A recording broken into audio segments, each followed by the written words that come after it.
আসসালামু আলাইকুম ওয়া রাহমাতুল্লাহি ওয়া বারাকাতুহু।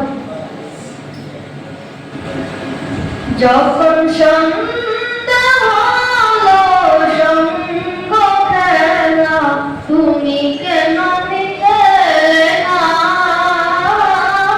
তুমি কেন নিতে না। যখন রাত্রি হলো ডুবলো বেলা, তুমি কেন নেই পাশে মা,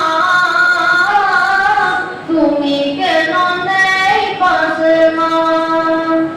সকাল বলে সবার আগে উঠাও দেখে যাও নামাজে, এখন কেন আগের মতো মধুর সেই সুর শুনি না। যখন সন্ধ্যা হলো সঙ্গ খেলা,